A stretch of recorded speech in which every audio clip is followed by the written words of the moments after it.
Welcome back to the Kokino Podcast. Today I'm going to talk about one of my art teachers that I really liked. That really helped me out as an artist. Her name was Margret, and I took two of her classes. I took a figure drawing class and a color theory class. And I guess the main thing that she really taught me about art was that it can be fun. Is that it is fun to draw, and you can have fun doing it. And you don't have to be such a ruthless self-critic while you're doing it. Like, if you take drawing and you approach it in a constructive way, rather than in like a critical way, then you will make progress, and you will make progress faster and in a much more wholesome way than you would if you just criticize yourself all the time. Because that's what I used to feel all the time. It's like, I can't really get this down. I can't really get this right. It's not coming out right. And it's frustrating. And why isn't it coming out right? And, that's not the right way to look at drawing. You don't look at it as, oh, this isn't coming out right. This isn't how I want it to be. You kind of gotta let your mind flow. It's kind of a creative. In order to be creative with drawing, you have to just explore and see what happens. And also, you have to use the eraser the same way that you use the pencil, right? That's another thing that I learned from her. Before I took her classes, I would just use the eraser like when I thought that I made like this huge mistake and I just needed to erase it or whatever. But she taught me to use the erasers to like the entire process. Like you can just use it to do lots of other. You can use it to make the colors lighter. You can use it to like make an edge the shape that you want the edge to be. You can use it for so many things that I never thought that was possible to use it.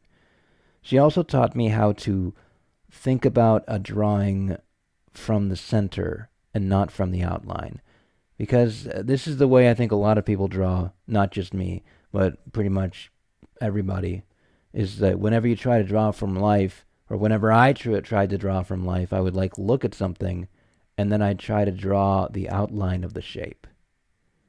And like 9 times out of 10, I would get some kind of proportion wrong, and it would look awful. And it was pretty frustrating dealing with that. But then she taught me that maybe not start with the outline. Start with the middle. And she had this interesting technique. It was kind of like a combination of gesture drawing and also like just her own way of drawing.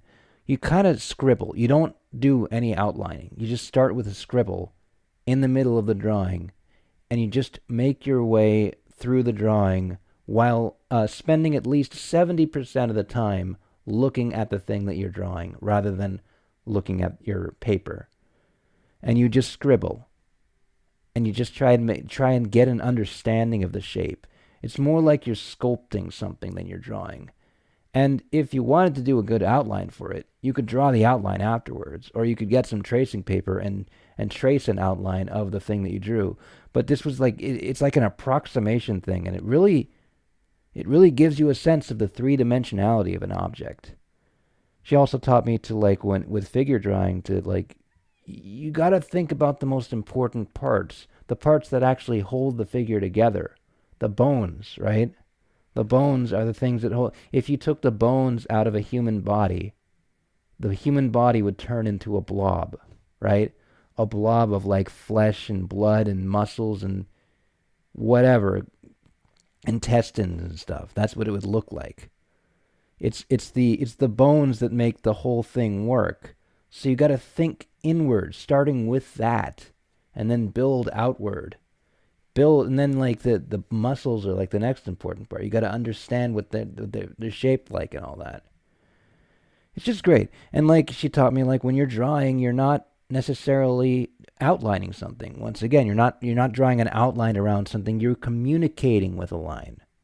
You're just trying to convince someone that what they see is what you want them to see.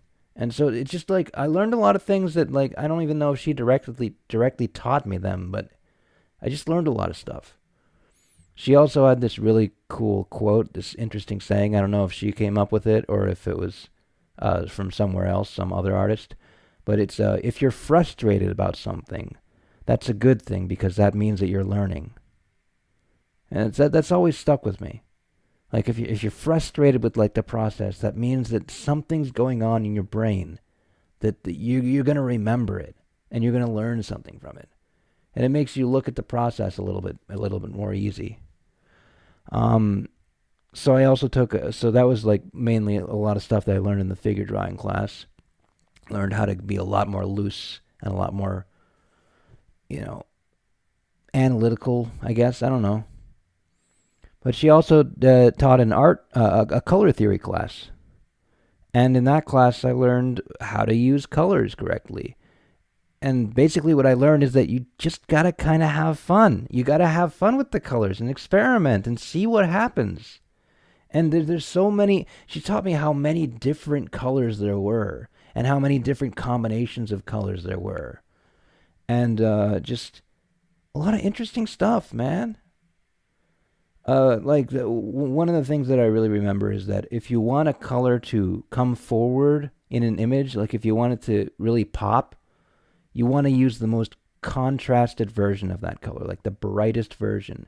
And if you want it to flow into the background, well, you want it to be grayer. You want it like to tone it down, to bring down the color. And it's like there's different ways to bring down the color, though. One way, is to mix gray or mix white with a color. That will make it so it loses a lot of its intensity, a lot of its contrast. But another way is you can take the opposite color on the color wheel and mix that in with that color, and it will also make it lose its intensity, but lose its intensity in a more colorful way. It's just a lot of very interesting stuff. And a very different approach to art. And I think it's affected the way that I approach art to this day. So I'm glad that I took her classes, and I'm glad that she exists as a person, because she really helped me out. And I guess that's all I have to say. This is the end of the Kokino Podcast for today, folks. I hope you had a good time. I will see you next time.